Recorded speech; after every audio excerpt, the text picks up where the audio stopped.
أحمد ونصلي على رسوله الكريم أما بعد أعوذ بالله من الشيطان الرجيم بسم الله الرحمن الرحيم في بيوت أذن الله أن ترفع ويذكر فيها اسمه يسبح له فيها بالغدو والآصال رجال لا تلهيهم تجارة ولا بيع عن ذكر الله وإقام الصلاة وإيتاء الزكاة يخافون يوما تتقلب فيه القلوب والأبصار ليجزيهم الله أحسن ما عملوا ويزيدهم من فضله والله يرزق من يشاء بغير حساب رب اشرح لي صدري ويسر لي أمري واحلل عقدة من لساني يفقهوا قولي ربي يسر ولا تعسر وتمم بالخير اللهم اجعلنا من الذين آمنوا وعملوا الصالحات وتواصوا بالحق وتواصوا بالصبر اللهم ثبتنا عند الموت باللا إله إلا الله آمين يا رب العالمين السلام عليكم ورحمة الله وبركاته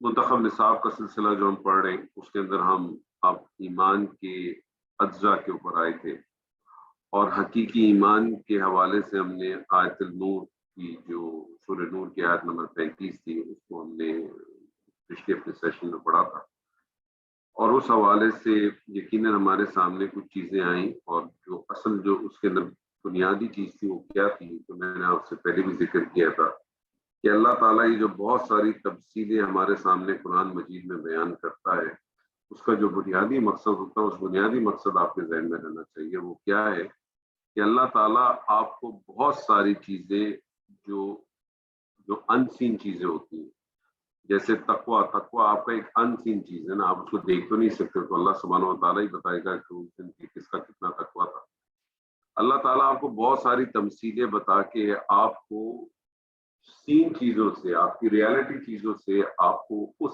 ان سین چیز کی طرف لے جانا چاہتا ہے جو کہ اصل مقصد ہے یہی اللہ تعالیٰ کا تمثیل بیان کرنے کا طریقہ کار ہوتا ہے جس طرح سے اللہ تعالیٰ بہت سارے قصص جو بیان کرتا ہے اس قصص بیان کرنے کا کیا مقصد ہوتا ہے کہ اس سے ہم عبرت حاصل کریں اور اپنی زندگی میں دیکھیں کہ میں کس کریکٹر میں کھڑا ہوں اس وقت میرا اس وقت کیا کریکٹر آپ کو کریکٹر نظر آ جائے گا اگر آپ کے اندر جو ہے وہ تقویٰ آئے گا آپ کے اندر اگر آپ قرآن پڑھتے ہیں اور آپ کی جلد نرم پڑ جاتی ہے آپ کو لرزہ آ جاتا ہے آپ کو اس سے خوف آتا ہے آپ کی آنکھوں سے آنسو نکل آتے ہیں تو آپ سمجھ جاتے ہیں کہ قرآن میں کن لوگوں کی اس بارے میں بات ہوئی یہ وہ لوگ ہیں جو لوگ اللہ سے ڈرتے ہیں جو اللہ کا تقویٰ اختیار کرتے ہیں پھر اسی طرح سے آپ کو کسی جگہ پہ جہاں ظلم کے معاملات آ جاتے ہیں جہاں فسق کے معاملہ آ جاتے ہیں جہاں شکری کے ایلیمنٹ آ جاتے ہیں تو اپنے آپ کو آپ دیکھتے ہیں کہ میں کہاں کھڑا ہوں اسی طرح سے اللہ تعالیٰ یہ تمثیلیں بھی بیان کرتا ہے اور تمثیل بیان کرنے کا جو بنیادی مقصد ہے وہ یہ کہ اللہ آپ کو اس انسین کی طرف لے کے آنا چاہتا ہے جو آپ کے اندر موجود ہے جس سے اللہ اجاگر کرنا چاہتا ہے آیت النور جو آیت نمبر 35 سے بڑی پاورفل ہے اس کے اندر ایک بڑا کلیئر میسج ہے اس کلیئر میسج میں جو چیز ہے وہ کیا ہے کہ جو نور ہے جو روشنی ہے یہ جو اللہ سبحانہ و تعالیٰ کی طرف سے جو نور روشنی آپ کو آتا ہے اس کو ایک فزیکل تو آپ نے دیکھا کہ سورج ہے سورج بھی ایک فزیکل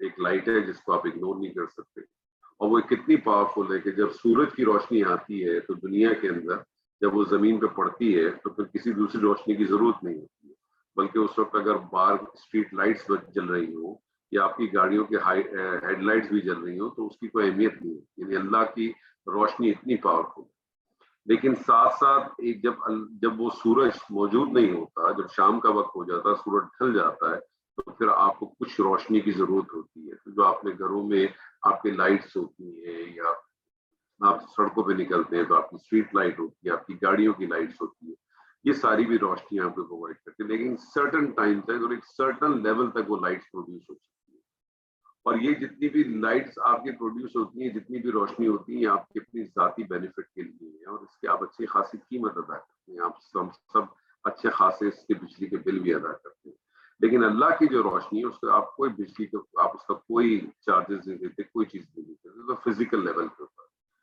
اسی روشنی کو اگر آپ اسپرچل لیول پہ لے کے آتے ہیں تو پھر کیا چیز ہے کہ اللہ کی جو اسپرچل لائٹ ہے وہ کیا ہے وہ قرآن اور یہ قرآن یہ وحی کی شکل میں آتا ہے جو آپ کے پاس آیا ہے، آج اس کتاب میں موجود ہے، آپ اس کو پڑھتے ہیں، اور ہر وقت نہیں پڑھتے آپ اس کو، 24 گھنٹے تو نہیں پڑھتے آپ. جب آپ اس کو نہیں پڑھتے تو اندر بھی ایک آپ کے وہ روشنی، وہی لائٹ اندر، نور اندر بھی آپ کے اندر موجود. اب یہ نور کا تعلق آپ کے باہر کے نور کے ساتھ ہے، اور یہ جب دونوں نور آپس میں ملتے ہیں تو اصل رزلٹ آپ کے سامنے نکلتا ہے. یہ جو باہر والا نور ہے یہ اندر والے نور میں داخل نہیں ہو سکتا، اس وقت تک داخل نہیں ہو سکتا جب تک یہ جو اندر والا نور جس گلاس میں موجود ہے، یہ گلاس بالکل صاف ستھرا ہونا چاہیے، کرسٹل کلیئر ہونا چاہیے. جیسے پیچھے والا گلاس ہے نا، آپ کو نظر آ رہا ہے، آر پار سب نظر آ رہا ہے، لیکن اگر میں اس کے اوپر کوئی چیز رکھ دوں، ایسی کوئی چیز ڈال دوں تو آپ کو نظر نہیں آ سکے گا. اب آپ میں کتنی بھی لائٹ یہاں سے ماروں، یہ لائٹ اس چیز سے ٹکرائے گی اور واپس آ جائے گی. ایسے ہی ہوگا نا. اور وہ اصل گلاس کیا چیز ہے؟ وہ گلاس انسان کی فطرت سلیمہ، یعنی ہمارے لیے جو اس تمثیل کے اندر جو ہمارے لیے میسج ہے وہ کیا ہے کہ اگر ہم چاہتے ہیں کہ اس روشنی کو، یہ جو روشنی اللہ کی جو اسپرچل روشنی ہے، جو قرآن کی شکل میں، وحی کی شکل میں ہمارے سامنے آج موجود ہے، اس کو ہم نے استعمال کرنا ہے. اور اس کو استعمال میں نے کیسے کرنا ہے کہ میرے اندر جو آلریڈی ودیت ہے چیز، اس کے ساتھ میں نے اس کو لنک کر. لیکن اس لنک کے لیے ایک بیچ کے اندر ایک دیوار ہے، ایک بیچ کے اندر ایک گلاس ہے جس کو میں فطرت سلیمہ کہتا ہوں. اس فطرت سلیمہ کو صاف ہونا چاہیے. یہ فطرت سلیمہ اگر صاف نہیں ہے تو اسے صاف کرنا. کیسے پتہ چلے گا آپ کی فطرت سلیمہ صاف نہیں؟ بہت آسان ہے. ہم جو کچھ پڑھتے ہیں اثر ہی نہیں کرتا. ہم جو کچھ پڑھتے ہیں، ہم کچھ سمجھتے ہیں، ہم اس پہ بات بھی کرتے ہیں، ڈسکشن بھی کرتے ہیں، 2 گھنٹے کے پروگرام کر لیتے ہیں، پھر کتنے دن تک ہم اس کی جو ہے کانفرنسز کر لیتے ہیں، اثر 1% کا نہیں ہوتا. کیوں نہیں ہوتا؟ کیونکہ اتنی گرد جمی ہوئی ہے، اتنی گرد لگی ہوئی ہے ہمارے اطراف میں کہ جو بات کہی جا رہی ہے وہ ٹکراتی ہے، وہاں تک پہنچتی ہے، ٹکراتی ہے، واپس چلی جاتی ہے. اندر وہ جو اندر جو آپ کا جو یہ ایمان کی کیفیت جو بیٹھی ہوئی ہے، جو تیار بیٹھی ہے، تو اس کو صرف یہ اس کے قریب آ جائے، اس سے صرف قریب آ جائے، اس کی شعاع اس کو نظر آ جائے تو یہ بھڑک اٹھے. یہ بھڑک ہی نہیں سکتی. تو یہ اندر دب رہی ہے، اندر دب رہی ہے اور ختم. تو ہمیں کرنا کہ اپنی فطرت سلیمہ کو چیک کرنا. ہماری فطرت سلیمہ کیوں مست ہے؟ ہمیں یہ دیکھنا چاہیے بنیادی چیزیں کیا ہیں. حسد ہے، غصہ ہے، بغض ہے، جھوٹ بولنا ہے، اپنے کسی بھی عبادات کو وقت کا خیال نہیں رکھنا اس کو کرنے کے لیے، اپنے اندر کسی قسم کا اخلاص نہیں ہے، ریاکاری ہے، شہوت جو ہے اس کے اندر ہم الجھے ہوئے ہیں بری طرح سے، فحاشی میں ہم بری طرح سے الجھے ہوئے ہیں. فحاشی کے اللہ تعالیٰ فرماتا ہے فحاشی کے قریب نہ جاؤ. ہم فحاشی میں دھسے پڑے اپنی اپنی کیپیسٹی میں، اپنی اپنی لیول میں. ہر وہ چیز جو کہ آپ کو فائدہ نہیں دیتی وہ لفظ کہلاتی ہے، اور لفظ گفتگو میں اپنے آپ کو پھنسایا ہوا ہوتا ہے صبح سے شام تک ہم نے. تو ان چیزوں سے باہر نکلیں گے. یہ وہ چیزیں جو آپ کی فطرت سلیمہ کو مست کرتی ہیں، گندا کرتی ہیں، خراب کرتی ہیں. اس فطرت سلیمہ کو صاف کرنے کے لیے 2 کام آپ نے کرنے ہوتے ہیں پرائمریلی. پہلا کام یہ ہے کہ اللہ کے ساتھ اپنا لگاؤ بڑھاتے ہیں، اور دوسری بات اپنی زبان کا خیال کریں. اللہ سے لگاؤ بڑھنے کی صرف 2 چیزیں ہیں، اور دونوں کا تعلق قرآن سے. ایک نماز اور دوسرا تلاوت قرآن. دونوں کا تعلق نماز قرآن سے. نبی سید علی کا وہ قول ہمیشہ ذہن میں رکھے کہ جب میں چاہتا ہوں کہ میں اللہ سے بات کروں تو میں 2 رکعت نماز پڑھتا ہوں، اور جب میں چاہتا ہوں کہ اللہ مجھ سے بات کرے تو میں قرآن پڑھتا ہوں. ہم میں سے آپ نے آج تک کبھی یہ سوچ کے نماز پڑھی کہ میں اللہ سے بات کرتا ہوں، یا ہم نے آج تک کبھی یہ سوچ کے قرآن پڑھا کہ اللہ ہم سے بات کرتا ہے؟ تو ہمارے پاس یہ سوچ ہی نہیں ہے، ہمارے پاس یہ اپروچ ہی نہیں ہے. جب ہمارے پاس یہ سوچ نہیں ہے، اپروچ نہیں ہے، تو یہ کیسے ممکن ہوگا کہ ہم اللہ کے ساتھ اپنے تعلق؟ قرآن مجید کو پڑھنے کا بنیادی مقصد صرف اور صرف ایک ہے کہ آپ کی نماز بہترین ہو جائے. قرآن مجید کو سمجھنے کا، پڑھنے کا، اس کا بنیادی مقصد صرف اور صرف ایک ہے کہ آپ کی نماز مضبوط ہو جائے. اور آپ کی نماز مضبوط ہونے کا جو اصل وجہ ہے وہ کیا ہے، اور اس کو کیوں مضبوط کرنا چاہتے ہیں، اس کی بھی صرف ایک ہی وجہ ہے کہ آپ نماز کے اپنا اللہ سبحانہ و تعالیٰ کے ساتھ بنانا. دوسری چیز اپنی زبان کی حفاظت کرنا. زبان کی حفاظت کرنا بہت مشکل کام ہے، بہت ایفرٹ کی ضرورت ہے اس کے لیے. نبی صلی اللہ علیہ وسلم نے جب یہ بات کہی کہ تم 2 چیزوں کی مجھے ضمانت دے دو تو میں تم کو آگ سے بچنے کی ضمانت دے دوں گا، اور وہ دو چیزیں کیا تھی کہ اپنے دونوں دانتوں کے درمیان کی چیز یعنی زبان کو، اور اپنی دونوں ٹانگوں کے درمیان کی چیز کو. اگر اس کی ضمانت دے دو تم مجھے کہ تم اس کو قابو میں کر سکو گے، اس کو قابو میں رکھ سکو گے، تو میں تم کو آگ سے بچنے کی ضمانت دوں گا. اتنی چھوٹی سی بات کے لیے اتنی بڑی ضمانت. آگ سے جو بچ گیا، جو شخص فمن زو سے عن النار فادخل الجنہ، جو آگ سے بچ گیا وہی تو داخل ہوگا جنت. فقط فاز، وہی تو کامیاب ہوگا. تو اتنی بڑی ضمانت دی جا رہی ہے، لیکن زبان کا خیال ہم نہیں رکھ سکتے. زبان کا خیال ہم بالکل بھی نہیں رکھ پاتے. اس حدیث کو بھی ذہن میں رکھیں کہ نبی صلی اللہ علیہ وسلم نے فرمایا کہ میری امت کا سب سے جو مفلس شخص ہوگا وہ ہوگا جو قیامت کے روز آئے گا، اپنی بھرپور نمازیں لے کے آئے گا، اپنی بھرپور انفاق لے کے آئے گا، اپنی عبادات لے کے آئے گا، اپنی مطالعہ قرآن لے کے آئے گا، مطالعہ حدیث لے کے آئے گا، وہ حج لے کے آئے گا، روزے لے کے آئے گا، غرض ہر قسم کی نیکی لے کے آئے گا، لیکن اس کا خراب ہوگا. تو ہوگا کہ الٹیمیٹلی اس کے تمام اس کے جو کلیمنٹ ہوں گے وہ آئیں گے، وہ اپنا کلیم اس پہ داخل کریں گے، اس کی نیکیاں اپنے پر ٹرانسفر کر دیں گے. ایک وقت ایسا آ جائے گا کہ نیکیاں ختم ہو جائیں گی، ان کی سیئات اٹھائیں گے اور اس کے اوپر ٹرانسفر کر دیں گے. وہ الٹیمیٹلی ایسا شخص جو اپنے ساتھ بھرپور نمازیں، انفاق، عبادات کے ڈھیر لے کے آئے گا، وہ الٹیمیٹلی جو ہے وہ خالی ہاتھ ہو جائے گا، اور پھر اس کا انجام جو ہے وہ دوزخ ہو جائے گا.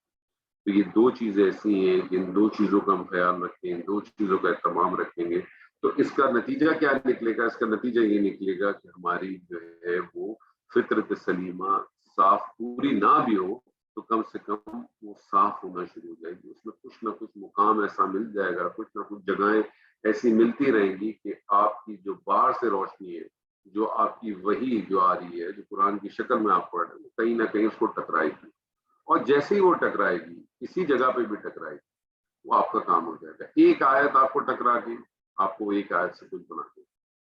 سیدنا عمر نے چند آیات ہی سنی تھی نا. ایک ہمیں روایت ہی ملتی کہ سورہ طٰ کی پہلی 5 آیات سنی تھی، جس میں سے پہلی آیت جو ہے وہ تو حروف مقطعات ہے. طٰ ما انزلنا علیک القرآن لتشقی. تو آپ مجھے بتائیں 5 آیات آپ کو پڑھی، ہم نے سب نے پڑھی ہوں گی. ابھی رمضان کے دنوں میں بہت سارے لوگوں نے تلاوت کی ہوگی، بہت سارے لوگوں نے ہو سکتا ہے کسی کو یاد بھی ہو یہ صورت، بہت سارے لوگوں نے تراویح میں سنی ہوگی، کسی قیام میں سنی ہوگی. آپ مجھے بتائیے آیت کر کے گزر گئی، ہم میں سے کتنے لوگوں کے ہاتھ میں سے تلوار گر گئی؟ کتنے لوگوں کے ہاتھ میں سے حرام گر گیا؟ کیا ہوا ہم میں سے؟ کوئی حفت نہیں پڑا. کیوں؟ اس کی بنیادی وجہ یہ کہ وہ ان تک پہنچ نہیں پا رہی. اپنے فطرت سلیمہ کو صاف کریں انشاءاللہ. اب اسی ایمان حقیقی کا ایک عملی مظاہرے کا ایک رخ، ایک تو پہلے وہ چیز بتا دی گئی کہ کیا، اب اس کا عملی مظاہرہ جو پیش کیا جا رہا ہے، جو میں نے ابھی آپ کے سامنے آیت پڑھی تھی، آیت نمبر 36 سے 38 تک، اس کا اگر میں ترجمہ آپ کے سامنے رکھوں: ان گھروں میں جن کے بارے میں اللہ نے حکم دیا ہے کہ ان کو بلند کیا جائے اور ان میں اس کے نام کو اونچا کیا جائے، ان میں ایسے جوان مرد صبح کے وقت بھی اور شام کے وقت بھی اللہ کی تسبیح کرتے ہیں، جنہیں کچھ کاروبار اور خرید و فروخت اللہ کی یاد اور نماز کے قیام اور زکوٰۃ کی ادائیگی سے غافل نہیں کر پاتی. وہ ایسے دن سے ڈرتے رہتے ہیں جس میں دل اور نگاہیں سب الٹ جائیں. نتیجن اللہ ان کے اعمال کا بہترین بدلہ دے گا، انہیں اپنے فضل سے مزید نوازے گا، اللہ جسے چاہتا ہے بے حساب دے گا. اب اس کے اندر دو باتیں. ایک رائے اس کے اندر یہ بھی دی گئی ہے کہ ان گھروں سے مراد کون سے گھر ہیں؟ ان گھروں سے مراد وہ گھر بھی ہو سکتے ہیں کہ جن کے دل جو ہے نا منور ہو چکے ہیں، جن کے دل جو ہے وہ منور ہو چکے ہیں، اور وہ ایک ایسی جگہ پر، اور وہ جن کے دل ایمان کی روشنی سے منور ہو جائیں گے. اور اس روشنی کے حوالے سے جو دلوں کی روشنی ہے اس کے حوالے سے بھی آپ سمجھ لیں. سورہ جب آپ حدید پڑھتے ہیں، جی سورہ حدید کے اندر ہمیں ملتا ہے کہ منافقین جو ہے وہ آپ کے پیچھے ہوں گے، اور جو مومن لوگ ہوں گے ان کے آگے اور ان کے دائیں طرف جو ہے نا روشنی ہوگی. آگے سے کیا مراد ہے؟ جو ایمان کی روشنی ہوگی نا، یہاں سینے کی طرف سے آگے جائے گی، کیونکہ آپ کو اس راستے میں کوئی نہ کوئی روشنی چاہیے، وہ ایمان کی روشنی کے ذریعے جو ہے نا آپ اس کو اس رات کو پار کرتے ہیں. اور دائیں طرف بھی روشنی ہوگی. دائیں طرف روشنی کیا ہو؟ جو اعمال نامہ آپ کے سیدھے ہاتھ میں کیا. تو جو پیچھے والے ہوں گے وہ مانگیں گے نا آپ سے روشنی، وہ کہیں گے نا ہمیں بھی کوئی روشنی دے دو. تو پھر جواب یہی ملتا ہے نا کہ بھئی یہ روشنی یہاں تو ملنی نہیں ہے، اس لیے روشنی جہاں سے ملنی تھی وہ تو پیچھے رہ گئی۔ اس سے ایک بات، اس آیت سے ایک بات اور بھی پتہ چلتی ہے کہ انسان دنیا کے اندر بہت سارے کام کرتا ہے، نیک کام کرتا ہے، سب کچھ کرتا ہے، کیونکہ وہ لوگ کہیں گے ہم تو دنیا میں تمہارے ساتھ تھے نہیں، کام نہیں کرتے تھے، تو پتہ ہی چلے گا کہ منافق کا تو پتہ ہی چلے گا روز قیامت کے روز۔ دنیا میں آپ ایک دوسرے کے بارے میں کتنے بھی فتوے لگا دیں کہ یہ منافق ہے، یہ کافر ہے، مجھے نہیں معلوم، اس لیے میں تو ان چیزوں سے بہت اوائڈ کرنے کی کوشش کرتا ہوں۔ بہرحال انسان ہو، کہیں نہ کہیں غلطی سے مجھ سے بھی کہیں نہ کہیں غلطی کوتاہی ضرور ہو جاتی ہے، لیکن کون منافق نکلے گا اس دن، کون کافر نکلے گا، کون کیسا نکلے گا، یہ تو اسی دن پتہ چلے گا، اللہ کے سامنے ہمیں پتہ چلے گا۔ ہمیں اس بات سے بڑا خیال رکھنا چاہیے۔ یہ ممکن ہے، یہ عین ممکن ہے، یہ ان کے بارے میں بات ہو رہی ہے جن کے دل منور ہو چکے ہیں۔ جب ان کے دل منور ہو جاتے ہیں تو وہ اپنے جس طرح سے اپنے دلوں کو روشن کرتے ہیں، اس طرح سے اپنے گھروں کو بھی روشن کرتے ہیں۔ اور جب کسی جگہ پہ روشنی ہو، کسی جگہ پہ اس طرح سے دمک ہو تو پھر وہ دور سے نظر آتا ہے۔ لیکن یہاں اکثر مفسرین نے جو بات کی ہے وہ اس بارے میں کہتے ہیں کہ اس زمین کے اوپر اگر ایک ہوتا ہے نا کہ جو آپ فزیکل بیس کے اوپر کسی چیز کا فیصلہ کرتے ہیں، اس کو آپ کہتے ہیں نا زمینی حقائق، تو اگر زمینی حقائق سے اگر دیکھیں تو نور ایمانی کی جو سب سے بڑی مثال ملتی ہے، وہ جو مراکز ملتے ہیں وہ مسجدیں ملتی ہیں۔ یہ اللہ کے وہ گھر ہیں جن میں اہل ایمان جو ہے وہ ہر روز 5 مرتبہ جمع ہوتے ہیں کہ نہیں ہوتے، اور یہ نور ایمان ان کے گھروں میں ہوتا ہے جن کے بارے میں اللہ نے حکم کیا، یہ ان کے دلوں میں۔ اچھا، اب اس میں ایک اور چیز بھی آپ غور کریں کہ بڑی خوبصورت سی چیز ملتی ہے کہ چلیں اس کا میں آپ سے بعد میں ذکر کرتا ہوں۔ عبداللہ بن عباس نے ایک بڑا ان کا پیارا قول ہمیں ملتا ہے، وہ فرماتے ہیں کہ مسجد زمین پر اللہ کے گھر ہے اور وہ آسمان والوں کو اسی طرح سے چمکتی نظر آتی ہیں جیسے زمین والوں کو ستارے چمکتے نظر آتے ہیں۔ اور یہ جو ہے نور ایمان جس کا ذکر پہلی آیات میں ہوا ہے، تو اس کے بارے میں سب سے بڑا مرکز جو ہے وہ اللہ کے ایک گھر ہے۔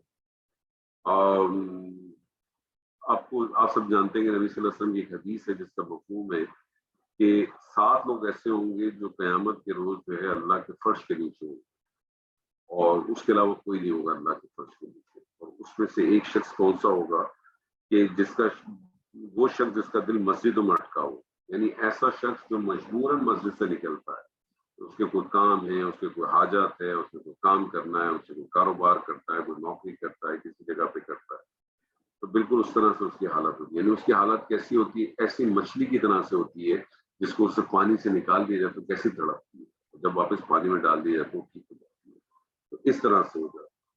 اور بلند کرنے کا جو مفہوم ہے اس کا ایک معنی جو ہے وہ کسی چیز کو تعمیر کرنا ہے، جیسے یہ ترفاؤ کا لفظ آیا نا اس میں، تو جس طرح سے سورہ بقرہ میں یہ ہے کہ وَإِذْ يَرْفَعُ إِبْرَاهِيمُ الْقَوَاعِدَ مِنَ الْبَيْتِ وَإِسْمَاعِيلُ، کہ جب اٹھا رہے تھے ابراہیم خانہ کعبہ کی بنیادیں اسماعیل کے ساتھ۔ اسی طرح سے مساجد کے حوالے سے ہم یہ بھی جانتے ہیں کہ یہ ایک ایسی جگہ ہے جہاں کسی قسم کی لغو بات کرنا اور اس کا بھی احترام کرنا چاہیے۔ بدقسمتی سے ہم کرتے نہیں ہیں، ہم مسجدوں میں جاتے ہیں اور اگر کچھ وقت موجود ہوتا ہے تو بجائے اس کے کہ ہم وہاں بیٹھ کے اللہ کی کبریائی بیان کریں، ہم وہاں بیٹھ کے اس اللہ کے کلام کو پڑھیں، ہم وہاں بیٹھ کے کچھ اذکار کریں، ہم وہاں بیٹھ کے جو ہے وہ مختلف گفتگو کر رہے ہوتے ہیں، کیسا رہا آپ کا دن، کیا رہا، حالات کیسے ہیں آج کل، کیا لگتا ہے کون جیتے گا کون ہارے گا، اس کام کا کیا ہوا، میں نے ایک فائل بھیجی تھی اس کا کیا ہوا، ہماری یہ ڈسکشن چلتی ہے۔ آپ مسجد اللہ کے گھر میں گئے اور یہ ہم سب یہ کام کرتے ہیں، جبکہ ہمارا یہ کام اس طرح سے ہونا نہیں چاہیے۔ اللہ تعالیٰ نے فرمایا نا وَأَعِدْنَا إِلَىٰ إِبْرَاهِيمَ وَإِسْمَاعِيلَ أَن طَاهِرَ بَيْتِيَ لِلطَّائِفِينَ وَالْعَاكِفِينَ وَالرُّكِّعِ السُّجُودِ، اور ہم نے ابراہیم اور اسماعیل سے عہد دیا تھا کہ میرے گھر کو پاک صاف رکھے، نماز طواف کرنے والوں کے لیے اور اعتکاف کرنے والوں کے لیے، وہاں رکوع و سجود کرنے والوں۔ اور اسی طرح سے پھر اللہ تعالیٰ یہ بھی فرماتا ہے کہ جو مسجدیں ہیں یہاں اللہ تعالیٰ کہتا ہے نا وَأَنَّ الْمَسَاجِدَ لِلَّهِ فَلَا تَدْعُوا مَعَ اللَّهِ أَحَدًا، اور یقیناً مساجد صرف اللہ ہی کے لیے، بس اس کے ساتھ کسی اور کو مت پکارو۔ تو اب مسجد میں بیٹھ کے اگر میں کوئی اور ڈسکشن کرتا ہوں، کسی اور چیز کے بارے میں بات کرتا ہوں، تو اس کا کیا مطلب ہے؟ اللہ میری پرائرٹی نہیں۔ اللہ جس ایمان کا تصور اللہ مجھے دینا چاہتا ہے اور میں اس ایمان کو پا لیتا ہوں، میں اس ایمان کو میں پا بھی لیتا ہوں، میں اپنے فطرت سلیمہ کو بھی ٹھیک کر لیتا ہوں، تو پھر میرا اس کا کوئی ظاہری، مجھے اس کی کوئی ظاہری شکل نظر آنی چاہیے۔ وہ پھر ظاہری شکل کیا ہے؟ وہ ظاہری شکل یہ ہے کہ وہ مسجدوں کو آباد کرتے ہیں، اور مسجدوں کو جب آباد کرتے ہیں تو اس سے ریلیٹڈ جتنی چیزیں ہیں اس کا بھی وہ بھرپور اسی طرح سے خیال رکھتے ہیں، اسی طرح سے اہتمام کرتے ہیں۔ اور اسی کے اندر آپ ایک چیز اور کو بھی دیکھیں کہ اسی لیے یہاں جب کہا گیا ہے کہ فی بیوت اذن اللہ ان ترفع ویذکر فیہا اسمہ، ان گھروں کے جن کے بارے میں اللہ نے حکم دیا انہیں بلند کیا جائے اور ان میں اس کے نام کا ذکر کیا۔ اب ذکر کے معنی آپ کو معلوم ہے کہ نماز بھی خود ایک ذکر ہے۔ واقیم الصلاۃ لذکری، تو نماز قائم کر میری یاد کے، یعنی جب جب تمہیں اللہ کو یاد کرنا ہے، جب جب تمہیں اللہ سے کوئی بات کرنی ہے، جب جب تمہیں اللہ سے کوئی تعلق جوڑنا ہے، تو تمہیں کیا کرنا ہے؟ تمہیں نماز کو قائم کرنا۔ اسی طرح سے جو ہے وہ ایک جگہ فرمایا نا، وَجَاءَكَ فِي هَٰذِهِ الْحَقُّ وَمَوْعِظَةٌ وَذِكْرَىٰ لِلْمُؤْمِنِينَ، اور آئے آپ کے پاس اس میں بلا شبہ حق، نصیحت اور یاد دہانی اہل ایمان کی۔ ذکر کے ایک معنی جو ہے وہ یاد دہانی۔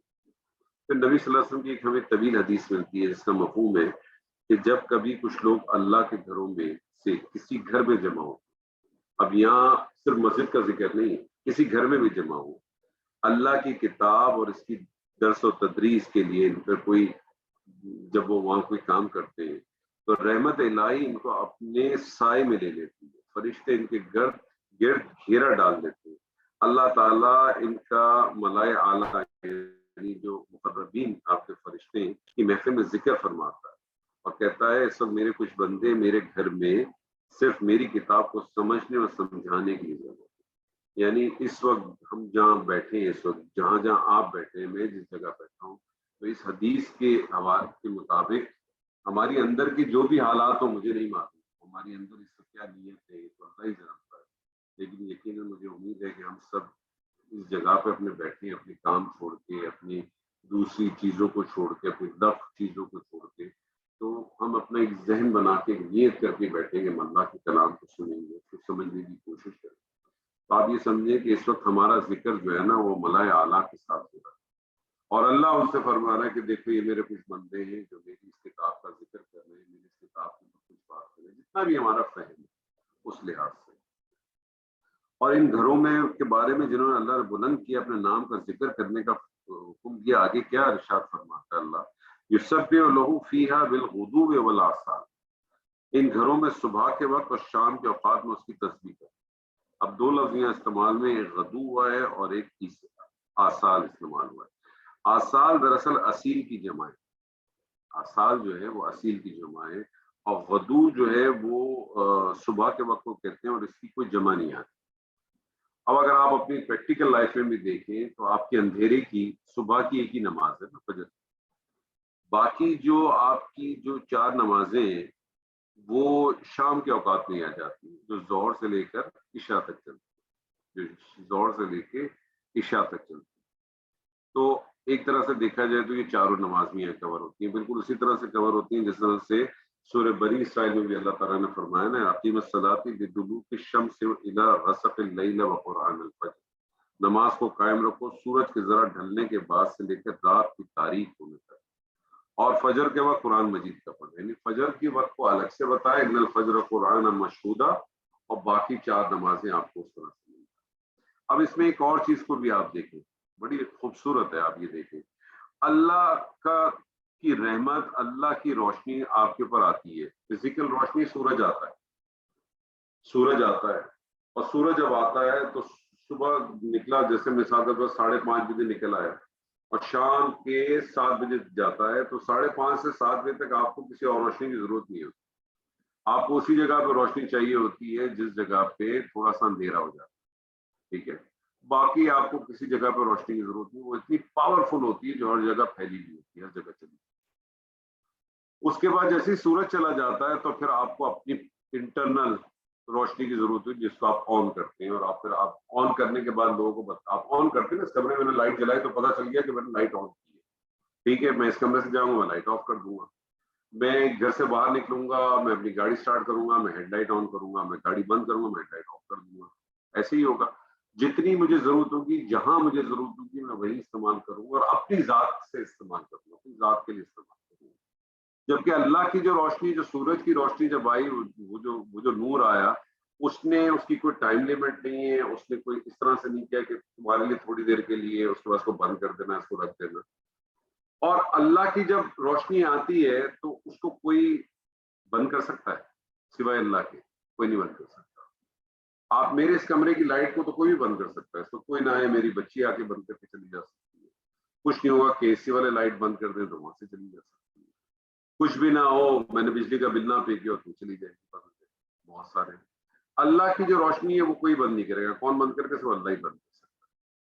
اب آپ اس بات کو اس پیرا میں لے لیں, اس کو اسپرچل اس کے اوپر, جیسے کہ میں نے آپ سے شروع میں کہا تھا کہ ان آیات کو جب آپ پڑھیں گے تو اللہ آپ سے کیا کرتا ہے, اللہ آپ کو ان سین چیز, ایک ان سین چیز پہ لے جانا چاہتا ہے, اور وہ ان سین چیز آپ کو ایک سین چیز سے لے کے, یعنی فزیکل اور اسپرچل کے جو بیچ کے جو فرق ہے نا, اس کو واضح کرنا چاہتا ہے. آپ کو اس حقائق پہ لے کے جانا چاہتا ہے جو کہ مطلوب ہے, جو اللہ آپ سے ڈیمانڈ کرنا چاہتا ہے, جو مطلوب ہے آپ سے.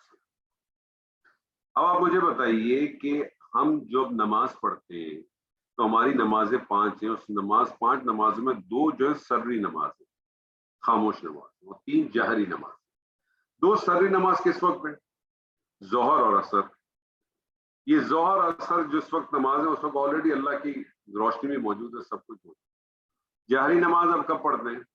جب آپ اپنی انٹرنل یعنی اللہ کی بلیسنگ سے اگر آپ دور بھی ہیں تو پھر وہ کیا کرتے ہیں, آپ اس تلاوت کا, ان چیزوں کو آپ ان اوقات میں استعمال کرتے ہیں. تو مطلب آپ اندھیروں میں جب ہوں گے تب آپ نے کیا کرنا ہے, جب آپ خود کسی اندھیرے میں آئیں گے تو کیا کریں گے, وہ روشنی جو آپ کے پاس موجود تھی انٹرنل, جو آپ کے پاس انٹرنل روشنی موجود تھی, اس کو آپ باہر لے کے آ جاتے ہیں فزیکلی. مطلب آپ اس کو اس طرح سے بھی ملائیں تو بھی اس کا ایک تصور نکل کے سامنے آپ کے آتا ہے. اور پھر اللہ تعالیٰ فرماتا ہے کہ یہ جن لوگوں کا ذکر ہے, جن لوگوں کی بات ہو رہی ہے کہ جو یہ مسجد آباد کرتے ہیں, اور ان کو آباد کرنے کا مقصد کیا ہے, وہ کس قسم کے لوگ ہیں. اللہ تعالیٰ ان کی صفات بتاتا ہے, رجال اللہ تلہیہم تجارۃ ولا بیع عن ذکر اللہ و اقام الصلاۃ و ایتاء الزکوٰۃ. رجال کا نارملی ترجمہ یہی کرتے ہیں کہ کچھ مرد یا وہ مرد. یہاں رجال چونکہ نکرہ بھی ہے, لیکن نکرہ کے حوالے سے گرامر کے بہت سارے لوگ موجود ہوں گے, کیونکہ یہ معلوم ہے کہ نکرہ خاص تو نہیں ہوتا, لیکن نکرہ جو ہے نا وہ بعض وقت قلت کے لیے بھی آتا ہے اور کثرت کے لیے بھی آتا ہے. نکرہ کی وسعت بہت زیادہ ہوتی ہے, لیکن نکرہ کا عموماً جب ہم ترجمہ کرتے ہیں تو اس میں کوئی کچھ ایک کا مفہوم دیتے ہیں. تو یہاں آپ یہ نہیں کہیں گے کہ کچھ مرد یا کوئی مرد, کہ آپ اس طرح سے بھی کہہ سکتے ہیں. عموماً لوگوں نے رجال کا یا ترجمہ مرد کے حوالے سے کیا ہوا ہے کہ جنہیں غافل نہیں کر سکتی کوئی تجارت اور نہ کوئی خرید و فروخت اللہ کے ذکر سے, اور نماز قائم کرنے اور زکوٰۃ دینے والے.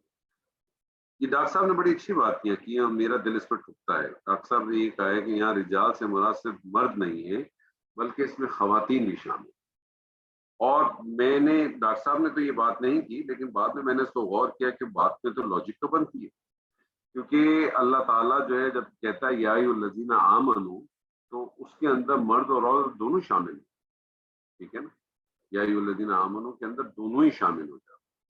تو یہاں رجال سے مراد جو ہے صرف مرد ہی نہیں ہے. تو اس کا ایک جو ڈاکٹر صاحب نے اس کا ترجمہ کیا ہے, وہ ڈاکٹر صاحب اس کا ترجمہ کرتے ہیں با ہمت مرد و زن, اور بڑا خوبصورت لگا مجھے ترجمہ, با ہمت مرد و زن.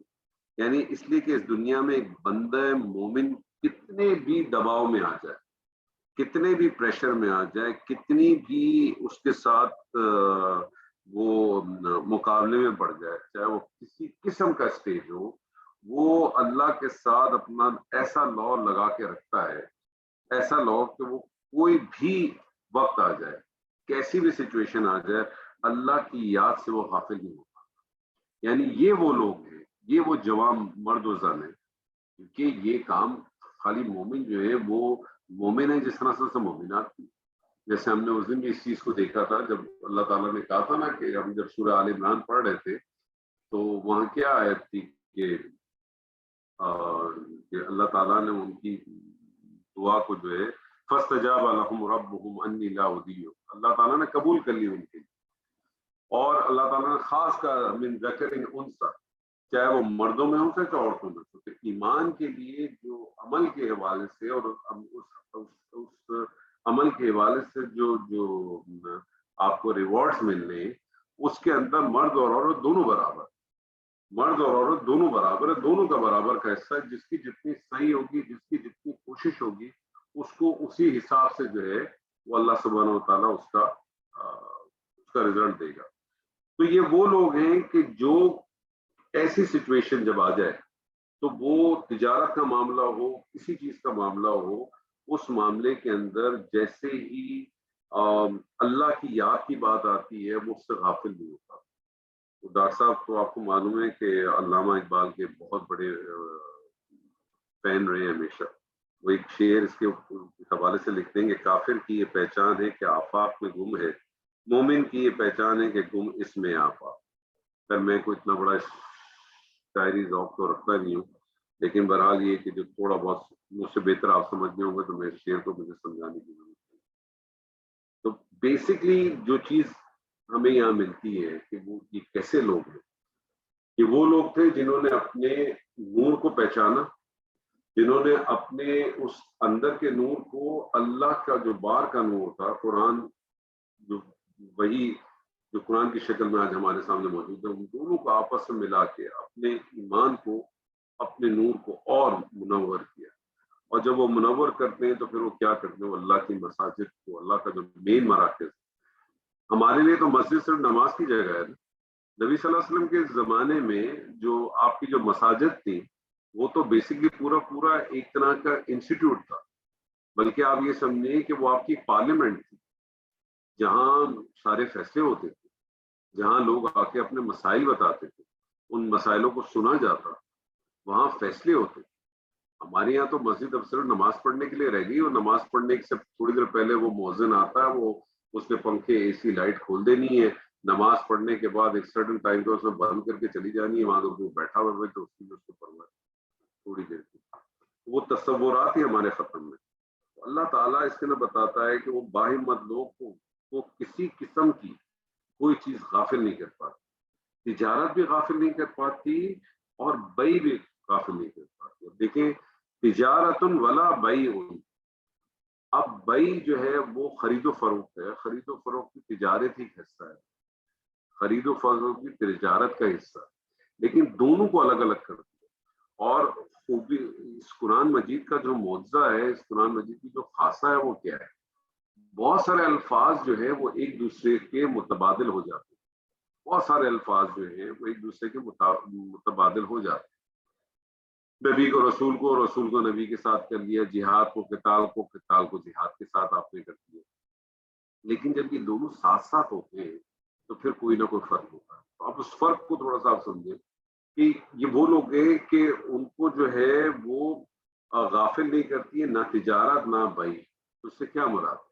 تجارت تو یہ کہ اس آدمی نے اپنی تجارت وہ کرتا ہے، کام کرتا ہے، اس کا سلسلہ پھیلا ہوا اور کام چل رہا ہے، اس کی بہت سارے آؤٹ لیٹس بھی ہیں، اس کے آفیسز بھی ہیں، اس کا کراچی میں بھی آفس، لاہور میں بھی آفس، پنڈی میں بھی آفس، کے 6 جگہ پہ ویئر ہاؤس بھی ہے، کام چل رہا ہے، تجارت اس کی چل رہی ہے.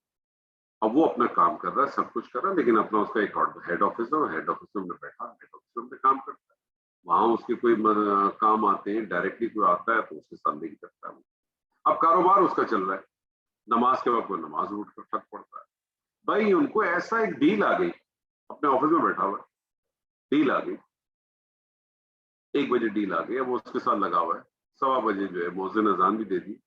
اب وہ کہتا ہے کہ یار نماز تو پڑھ ہی لوں گا، یہ میری ڈیل رہ جائے گی، میرے ساتھ آن لائن پر ہے اس وقت، ٹھیک ہے، اور میں نے اس ڈیل کو فائنلائز کرنا ہے، اس میں بڑا فائدہ ہے مجھے.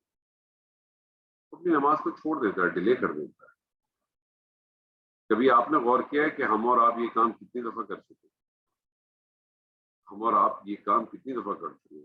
میں تو یہ سوچتا ہوں کہ جب میں ان چیزوں کو پڑھتا ہوں تو میں تو اپنے آپ کو کسی جگہ پاتا ہی نہیں. نہ میں اپنے آپ کو کسی ایمان کی کیٹیگری میں پا رہا ہوں اب تک، نہ میں عمل صالح کی کسی کیٹیگری میں اپنے آپ کو پا پاتا ہوں، نہ میں اپنے آپ کو تواصب بالحق تواصب بالصبر کسی جگہ پہ بھی نہیں پاتا. میں تو اس جگہ پہ بھی نہیں پاتا جب لقمان نے کہا اپنے بیٹے سے لا تشرک باللہ، کیونکہ میری نظر میں تو شرک صرف یہی ہے نا کہ کسی پتھر سے نہیں مانگنا. لیکن میں تو اس وقت جو سب سے بڑا شرک ہے جو ہر زمانے کا ہر وقت کا جو شرک ہوتا ہے اپنی جگہ پہ ہوتا ہے، وہ تو مادی شرک ہے. اور اس کے اندر بھی جو عروج پر اس وقت ہے وہ اس وقت جو ہے وہ شخصیت پرستی کا شرک ہے. اس میں تو بری طرح سے مبتلا. تو میں تو اس سے بھی باہر نہیں نکل پا. میرے لیے تو بڑی اس وقت عجیب سی سچویشن ہو گئی. میں سچ بتا رہا ہوں آپ سے. مجھے تو یہ محسوس ہوتا ہے کہ میں کس جگہ پہ کھڑا ہوں، میں کس ایمان کا دعویٰ کر رہا ہوں، میں کس غلط فہمی میں ہوں. میں تو یہاں سمجھ رہا ہوں کہ پتہ نہیں میں تو کوئی بہت بڑے بڑے کام کر رہا ہوں. میرے پاس تو بہت زبردست چیز ہے. میں تو روز جو ہے وہ 1.5 گھنٹہ بیٹھ کے آپ کے ساتھ 1.25 گھنٹہ بیٹھ کے آپ کے ساتھ درس بھی کرتا ہوں. اس کو 1 دفعہ 2 دفعہ پڑھتا بھی ہوں، گھنٹہ 1.5 گھنٹہ 2 گھنٹہ. بعض دفعہ کچھ چیزیں پہلے سے پڑھی ہوئی ہوتی ہیں تو اس کو میں کو صرف کر لیتا ہوں، نہیں تو کوئی چیز اور نکالتا ہوں، کسی اور چیز کے ساتھ دیکھتا ہوں، کسی اور چیز کے ساتھ جوڑنے کی کوشش کرتا ہوں. میں تو سمجھتا ہوں بہت بڑا کام کر رہا ہوں. اس کے بعد میں آپ کے ساتھ ختم کرتا ہوں تو والدین کے ساتھ تھوڑی دیر وقت گزارتا ہوں. پھر بیوی بچوں کے ساتھ جو ہے وہ پھر میں قیام بھی پڑھتا ہوں، پھر دعا بھی پڑھتا ہوں، پھر سحری کھاتا ہوں، فجر پڑھتا ہوں، نماز پڑھتا ہوں. بہت بڑے بڑے کام کرتا ہوں.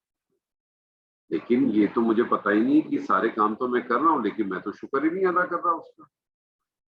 مجھے تو آج بھی یہی فکر رہتی ہے کہ یار جو میں نے ابھی پراپرٹیاں لی تھی انویسٹ کیا تھا اس میں 15% تک جو ہے وہ مار پڑ گئی ہے. مجھے تو پچھلے 15 دن سے اسی چیز کی ٹینشن ہے کہ وہ تو میرا انویسٹمنٹ تو میرا میرے ساتھی کچھ اور لوگوں کا بھی انویسٹمنٹ تو 15% نیچے آ گیا. میں اس کا کیا کروں؟ مجھے تو اس چیز کی ٹینشن ہو گئی ہے کہ جو میں نے ابھی گاڑی بک کرائی ہے اس کی وہ کہہ رہا ہے کہ پیمنٹ کرو نہیں تو میں گاڑی کینسل کر دوں گا، 5% آپ کی پینلٹی لا دوں گا. تو میں تو اپنے آپ کو اسی میں الجھایا ہوا بیٹھا ہوں. میں کہاں الٹا ہوا بیٹھا ہوں؟ تو کس ایمان کی بات ہو رہی ہے؟ کہاں ہے وہ میرا ایمان؟ اللہ تعالیٰ کہتا ہے کہ وہ تو ایسے لوگ ہیں کہ وہ تجارت تو دور کی بات ہے، وہ تو جو خرید و فروخت ہے وہ بھی اس کو بھی چھوڑ دیتے ہیں اپنا. نبی سے اب آپ اس حدیث کو دیکھیں جو سید عائشہ سے ملتی ہے. ہمیں آپ نے کیا فرمایا تھا کہ نبی صلی اللہ علیہ وسلم ہمارے ساتھ بیٹھے ہوتے تھے، جیسی اذان ہوتی تھی ایسے ہو جاتے تھے جیسے ہمیں جانتے ہی نہیں، ہمیں پہچانتے ہی نہیں. کیا ہمارا یہ رویہ ہے؟ نہیں ہوتا ہمارا رویہ. ہم آج بھی کوشش ہوتی ہے کہ ہم جو ہے وہ نماز کی اذان ہو جائے ہماری. ہمیں معلوم ہے کہ 8:45 جماعت کھڑی ہوتی. میرے گھر سے جو ہے وہ 3 منٹ کی واک ہے تو میں اپنے گھر سے 8:40 سے پہلے نہیں نکلتا کہ میں 1 آدھ 2 منٹ پہلے پہنچ جاؤں گا. اگر 2 منٹ پہلے پہنچ گیا تو 2 رکعت تحیۃ المسجد پڑھ لوں گا، نہیں تو میں 1 منٹ کھڑا رہ جاؤں. میں کیوں نہیں 8:20 پہ گھر سے نکل پاتا؟ کیا وجہ ہے؟ کیا ایسی کون سی موت آتی ہے؟ ایسا کون سا میں اپنے آپ کو کس کام میں نے الجھایا ہوا کہ میں نہیں نکل پاتا؟ کیا وجہ ہے؟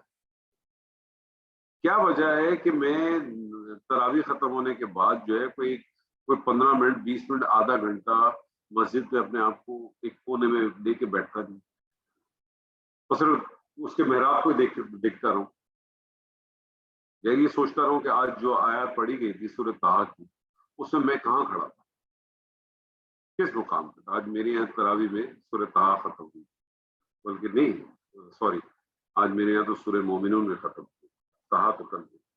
تو میں سوچتا سورہ مومنون پہ ہی سوچتا. سورہ حج کتنی اہم آیات کی، خاص طور پر پہلی 2 آیات تو ایسی ہے کہ آدمی لرز جائے اس پہ.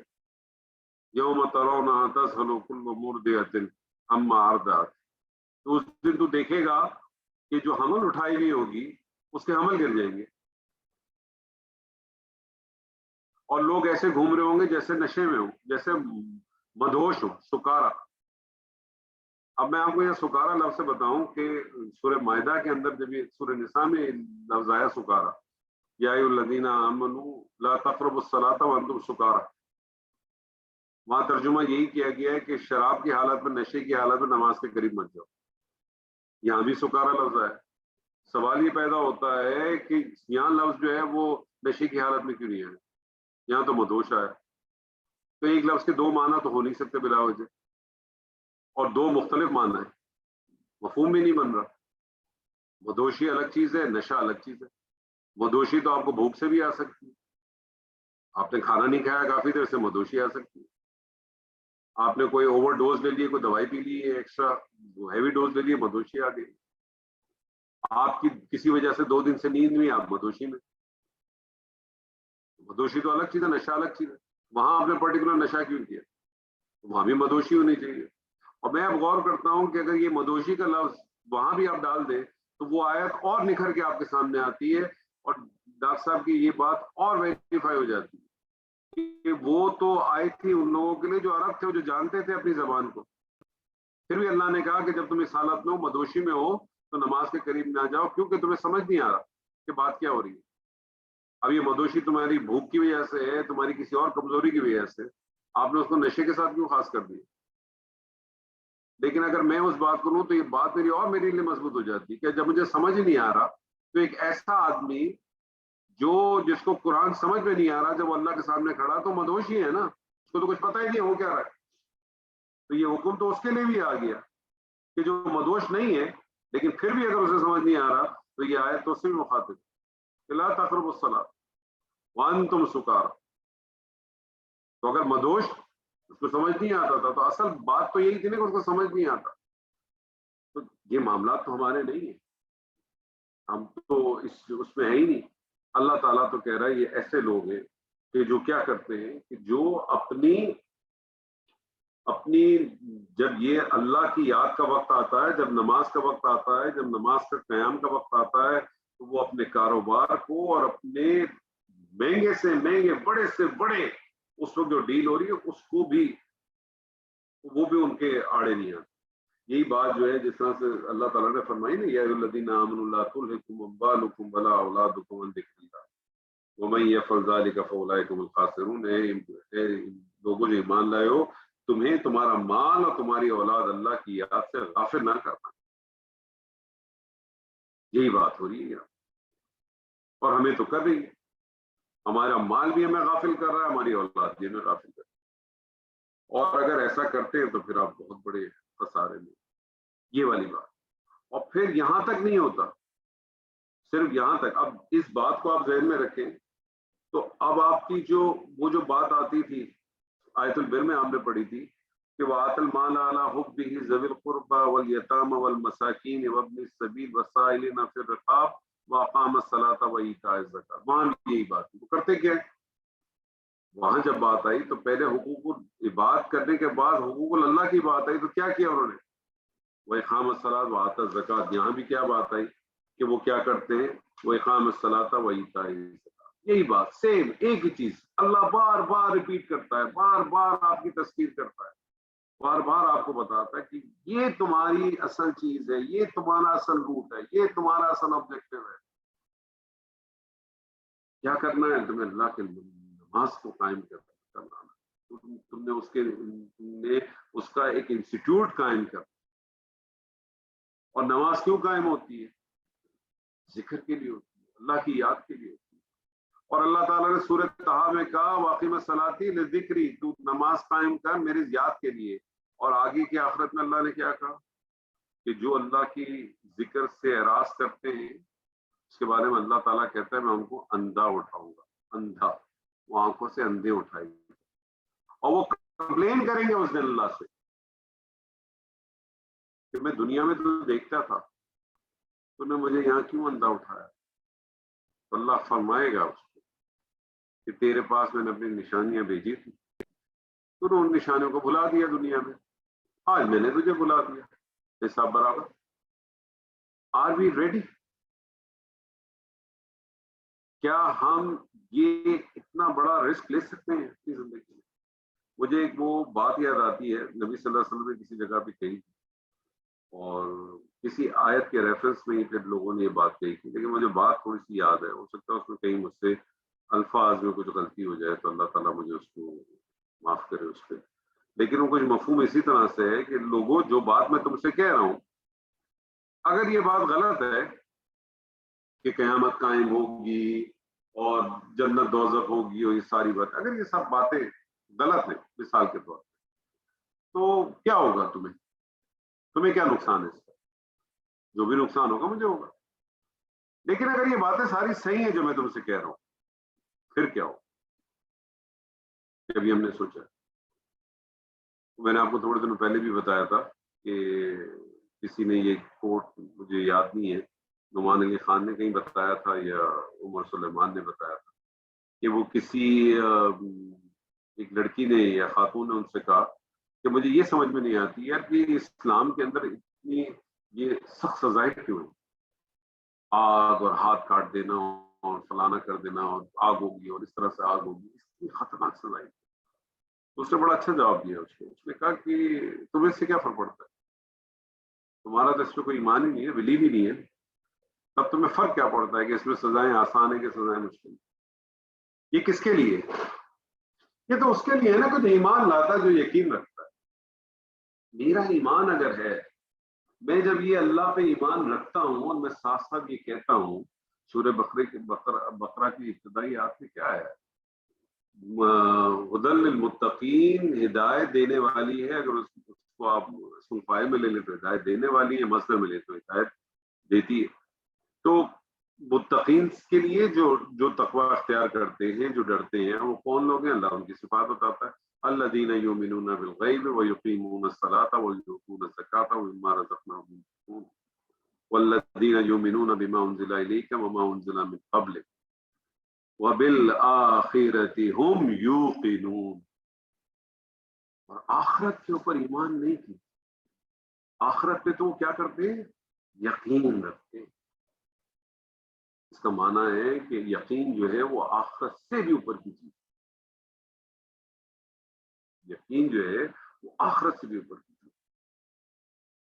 اگر ہم اللہ پر ایمان رکھتے ہیں، اللہ کی کتابوں پہ ایمان رکھتے ہیں، اللہ کے رسول پہ ایمان رکھتے ہیں، بلکہ اللہ پہ ایمان رکھتے ہیں اور اللہ کے رسول پہ ایمان بالرسالہ، تو اس میں تینوں چیزیں آتی ہیں، فرشتے بھی آ گئے، ایمان اللہ رسولوں پہ ایمان بھی آ گیا اور کتاب بھی آ گئی. تو اللہ پہ جب ایمان رکھتے ہیں اور اللہ کے اور ایمان بالرسالہ رکھتے ہیں، تو اس کا الٹیمیٹ رزلٹ کیا ہے؟ اس کا الٹیمیٹ رزلٹ ہے کہ آخرت پہ یقین رکھنا. تو میرا تو آخرت پہ یقین ہی نہیں ہے نا، پھر کیسے یقین ہے؟ اگر میرا آخرت پہ یقین ہے تو پھر میں جب یہ جو کچھ پڑھتا ہوں، آپ سب لوگ بھی جو لوگ ہمارے ساتھ اس پورے سیشن میں اب تک تھے، اس پورے اثر سے لے کے اب تک، اپنے آپ کو ٹٹولے تو صحیح کہ جتنی گفتگو ہو چکی ہے، جتنی بات ہو چکی ہے سورہ اثر سے لے کر اب تک، چاہے وہ آیت البر کے حوالے سے ہو، چاہے وہ سورہ لقمان کے حوالے سے ہو، چاہے وہ سورہ فاتحہ کے حوالے سے ہو، چاہے وہ حفظ العظیم کے حوالے سے ہو، سورہ حامیم کی سجدہ کی جو آیات ہم نے پڑھی تھی، آپ اپنے آپ کو کہاں پاتے؟ میں تو آپ کو سچ بتا رہا ہوں، میں تو اپنے آپ کو کہیں نہیں پا رہا. مجھے تو جس ایمان کی اور جس مباحث کی بات ہم کر رہے ہیں، میں تو اپنے آپ کو اس سے بہت دور دیکھتا ہوں.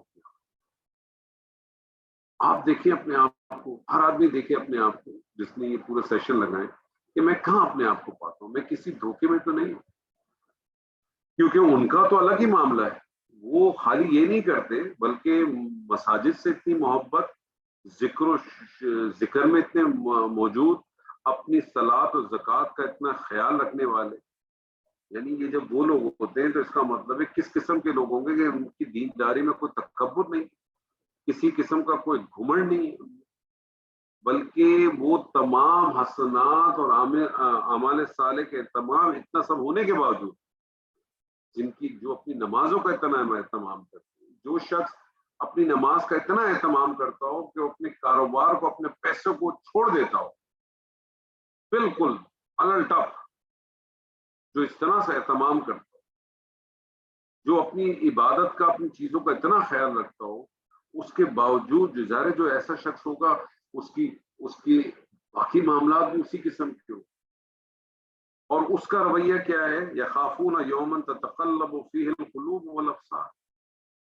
وہ اس وقت سے ڈرتے رہتے ہیں جس میں الٹ جائیں گی دل اور آنکھیں. کبھی ہمیں یہ خوف ہمیں آیا ہے کہ اس دن یہ کیا چیز معاملات ہوں گے؟ کبھی سوچا ہم نے کیسے ہوگا؟ وہ اس دن سے ڈرتے رہتے ہیں، یعنی کیسے ہوں گے، کانپتے رہتے ہیں، کیا ہولناک منظر ہے۔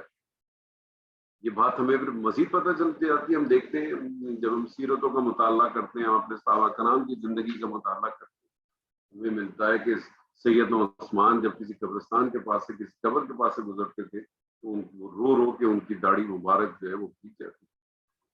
سیدنا ابی بکر کے بارے میں ملتا ہے کہ وہ چڑیا یا پرندے کو دیکھ کے کہتے تھے کہ کاش میں یہ بلبل یہ چڑیا ہو۔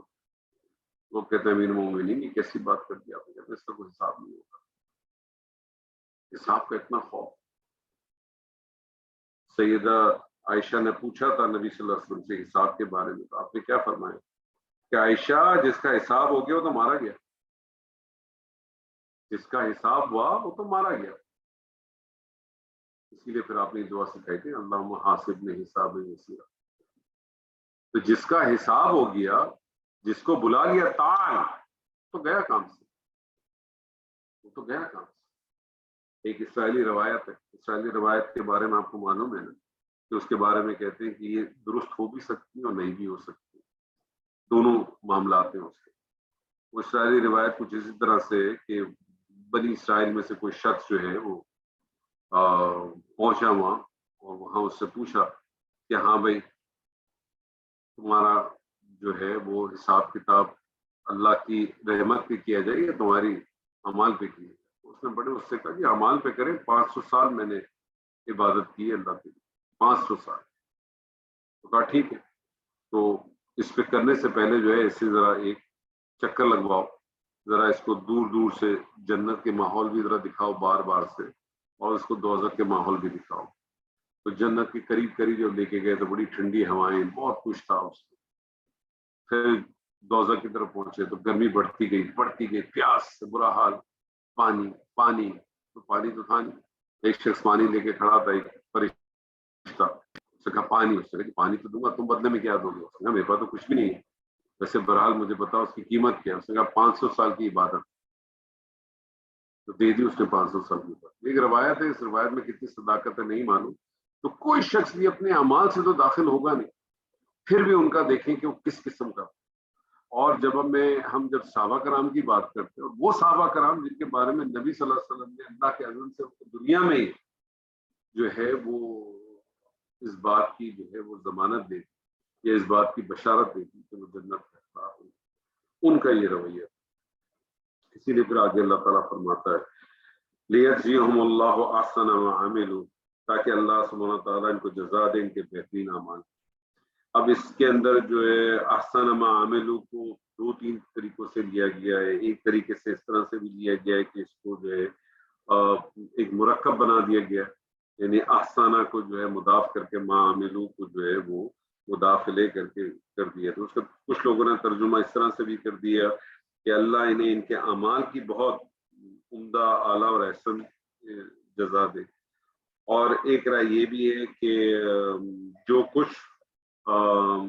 جو عمل انہوں نے کیا اس کو بہتری جزا دے۔ مانا مور اور لیس جو ہے وہ ایک ہی طرح سے آتا ہے کہ اللہ پھر ان کو ان کی اس سے بہترین جو ہے وہ اللہ تعالیٰ ان کے ساتھ معاملہ کرے گا۔ انسان اگر آپ دیکھیں کچھ نہ کچھ کوتاہیاں، ہر انسان میں کوتاہیاں خطائیں ضرور سرد ہو جاتی، لیکن اصل کامیاب انسان تو وہ ہے کہ جو اپنی کوتاہیوں کو، اپنی غلطیوں کو کا ازالہ کرے، اس کے اوپر اپنا ایک چیک رکھے۔ جدہ میں ہمارے ایک استاد محترم ہوتے ہیں عبدالستار صاحب، بڑی اچھی بات کہتے ہیں کہ کوشش کرنی چاہیے ہمیں کہ ہم اپنی معافیاں جو ہے نا وہ ڈیلی بیسس پہ مانگیں کریں، اپنی معافیوں کو ڈیلی بیسس پہ مانگیں۔ اس سے ایک تو یہ رہے گا کہ آپ کو بہت زیادہ ڈیٹیل میں جانے کی ضرورت نہیں پڑے گی، کیونکہ معافی کے لحاظ سے ایک بات کو ذہن میں رکھیں کہ معافی جب آپ نے اللہ سے مانگنی ہے تو اللہ کو آپ نے بتانا ہے نا کہ آپ نے جرم کون سا کیا، آپ نے گناہ کون سا کیا۔ آپ ایک کامن اسٹیٹمنٹ دیکھ کے تو نہیں کہہ سکتے کہ اللہ میرے گناہوں کو معاف کرے۔ آپ کو اللہ کو بتانا پڑے گا نا کہ کون کون سی گناہ کی، کون کون سی غلطیاں، کون کون سی کوتاہیاں ہیں جس سے آپ شرمندہ ہیں اور آپ اللہ کے سامنے حاضر ہونا چاہتے ہیں اور اللہ سے اس کی معافی مانگنا چاہتے ہیں، تو ڈیلی بیسس پہ آپ کو مانگنی چاہیے. روز رات کو سونے سے پہلے ایک دفعہ اللہ کے ساتھ سجدے میں جائیں، ایک آخری سجدہ کریں، اس سجدے میں اللہ سے معافی مانگیں، اللہ کو گنوائیں کہ آج اللہ میں نے جو ہے وہ میں نے عابد صاحب کے ساتھ جھوٹ بولا، میں نے شکیل صاحب کو دھوکہ دیا، میں نے فلانے کے ساتھ یہ کام کر دیا، میں نے دلدانے کے ساتھ یہ کام کر دیا، اللہ میں نے یہاں غلط کی، میں نے اپنی والدہ کے ساتھ اونچی آواز میں بات کر دی، میں نے اپنی بیوی کا دل دکھا دیا، میں نے جو آپ نے غلط کام کی ڈیلی بیسس پہ کیا اللہ مجھے ان سب سے معاف کر. تو انسان کا رویہ یہ ہونا چاہیے. ہمارا یہ رویہ ہے کہ ہم چھوٹی موٹی غلطیوں کا کوتاہیوں کی تو معافی بھی نہیں مانگتے. ہم میں سے کتنے لوگ ایسے ہوں گے، میں تو کم سے کم نہیں ہوں، کم سے کم میں تو نہیں ہوں شاید، کہ میں اگر اپنے منہ سے کوئی غلط لفظ استعمال کرتا ہوں یا میں اپنے کسی کے ساتھ اونچی آواز میں بات کر دیتا ہوں، کوئی کام کرنے والا ہو، کوئی مجھ سے نیچے کا ہو یا کوئی بھی کسی بھی وجہ سے ہو، میری تو یاد نہیں کہ شاید میں نے کبھی اس کی معافی نہیں مانگی. تو کیا مجھے اس کی معافی نہیں مانگی؟ کیا میں نے سمجھا ہے کہ میں نے اگر کسی کو، اللہ تعالیٰ تو کہتا ہے نا کہ وہ ایک ایک چیز آپ کے سامنے لے کے آئے گا. یوم التغابن جو ہوگا، جب نبی صلی اللہ علیہ وسلم کی وہ حدیث ہمارے سامنے موجود ہے کہ وہ شخص اپنی تمام عبادتیں لے کے آئے گا، بھرپور عبادتیں لے کے آئے گا، لیکن اس کی وجہ سے مارا گیا. میں نے کسی کو جھڑک دیا باہر کھڑے ہو، میں روڈ پہ کھڑا تھا، میں واپس آ رہا تھا، گاڑی سگنل پہ کھڑی تھی، ایک مانگنے والا آیا، اس نے کہا کچھ دے دیں، میں کچھ نہ دوں اس کو، لیکن میں شیشہ اتارتا ہوں اور اس کو میں لیکچر دیتا ہوں، یار شرم کرو، کوئی لحاظ کرو، اٹھے گٹے آدمی ہو، مانگتے ہو یار، کام کرو جا کے یار. جبکہ میں روز اللہ کے سامنے کھڑا ہو گیا مانگتا ہوں کہ اللہ مجھے اور دے، میں اس کو لیکچر پلا. میں نے تو اس کو یہ بات کہہ دی، وہ چلا بھی گیا. اب کیا ہوگا؟ میں اس سے معافی کب مانگوں گا؟ کیونکہ جب تک مجھے معاف نہیں کرے گا مجھے معافی نہیں ملے گی. یہ بات تو آپ بھی جانتے ہیں، میں بھی جانتا ہوں. جب تک وہ معاف نہیں کرے گا مجھے معافی نہیں ملے گی.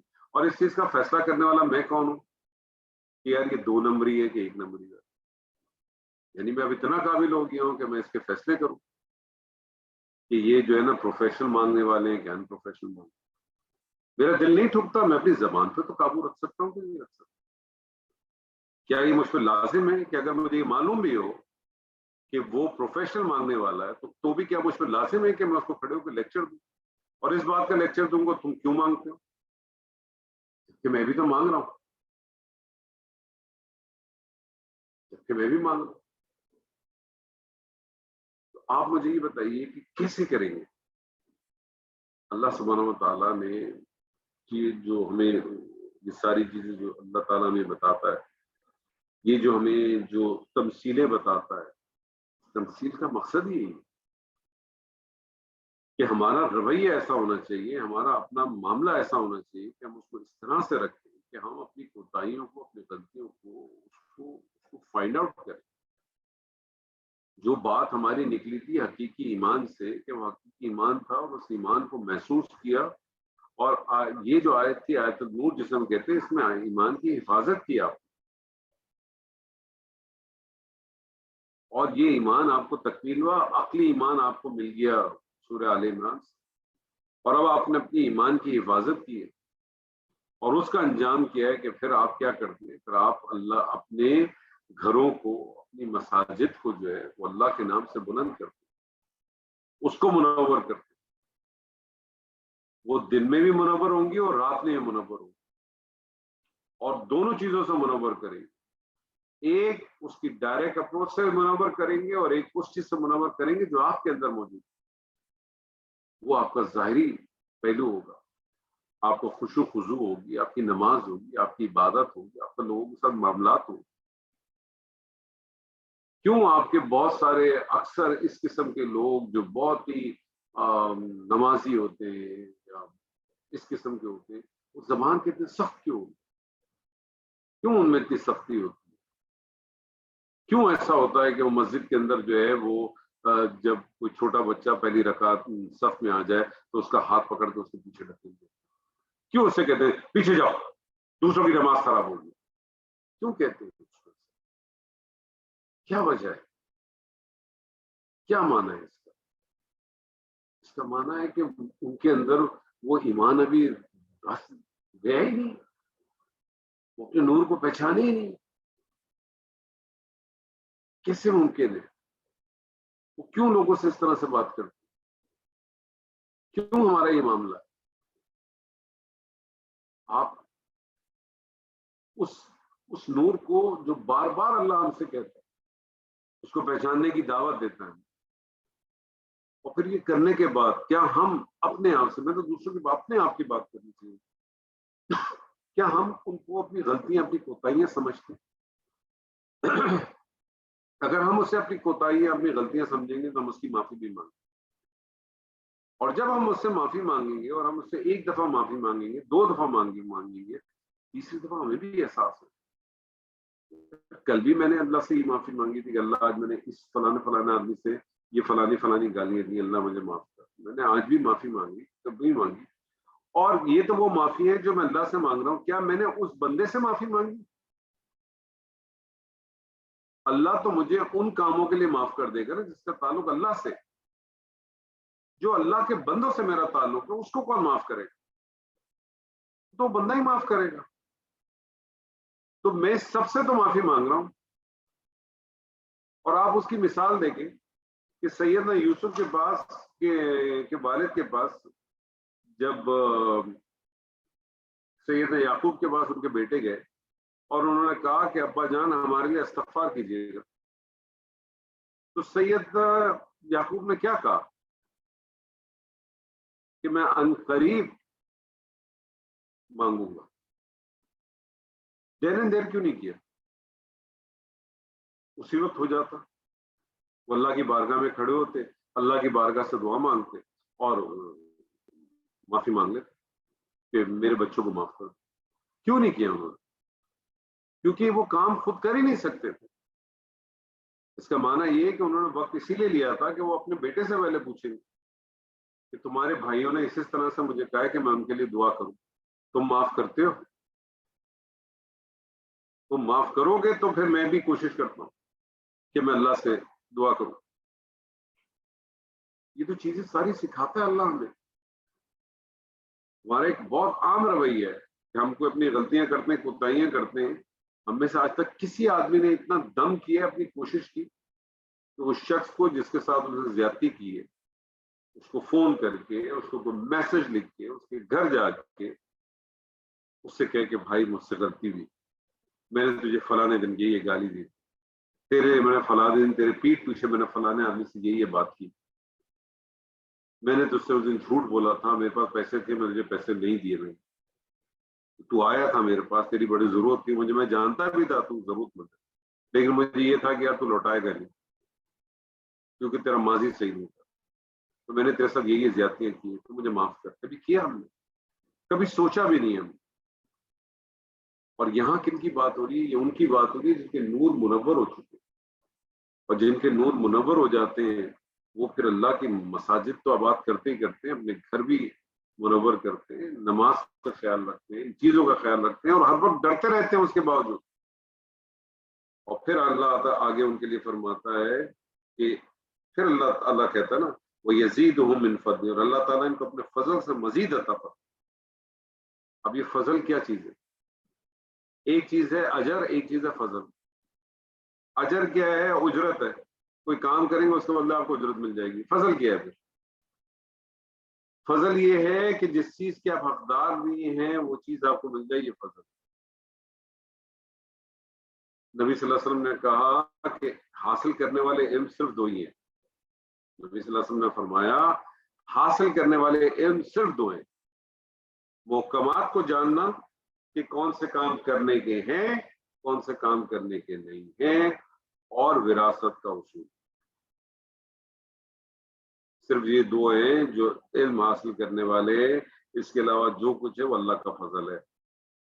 آپ میں سے جو ڈاکٹر ہے، آپ میں سے جو انجینئر ہے، آپ میں سے جو چارٹرڈ اکاؤنٹنٹ، اس کا اپنا کوئی کمال نہیں. یہ سب اللہ کا فضل. اللہ کا فضل کیا ہے؟ جس چیز کے آپ حقدار نہ ہو وہ چیز آپ کو مل گیا.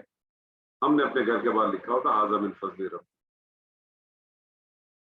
پتہ ہی نہیں ہمیں کہ ہم نے حاذا من فضل ربی لکھا کیوں، ہمیں نہیں معلوم. اور اسی لیے پھر اللہ نے آگے بتایا واللہ یرزق من یشاء بغیر حساب، اور اللہ تعالیٰ عطا کرتا ہے جس کو چاہتا ہے بلا حد و حساب. یعنی کتنا بڑا مقام ہے، اللہ تعالیٰ آپ کو کس اس پہ لے کے جاتا ہے. یعنی اللہ تعالیٰ پھر کہتا ہے کہ جسے چاہتا ہے اللہ عطا کرتا ہے بغیر حساب کے دیتا ہے، جتنا چاہے گا. اللہ کی چاہت کی کوئی لمٹ ہے. واللہ یضاعف لمن یشاء، یضاعف جو ہے اس کی منیمم جو ٹرانسلیشن ہے وہ دگنا ہے.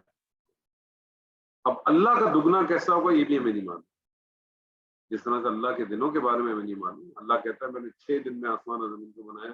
یہ 6 دن 6 ایام کون سے ہیں؟ اگر وہ ہیں جو قرآن مجید سے ہمیں ملتے ہیں، سورہ معارج سے ملتے ہیں، تو 50,000 سال کے برابر کا ایک دن ہے. تو 6 دن تو ہو گئے جناب، کتنے ہو گئے؟ 3 لاکھ سال ہو گئے. اور اگر 1000 سال کے حساب سے لے کے جاؤ تو 6000 سال ہو گئے. جبکہ اگر آپ سیدنا آدم سے لے کر آج تک کا مطالعہ کر لیں تو آپ 13 14 15,000 سال سے اوپر جا بھی نہیں سکتے.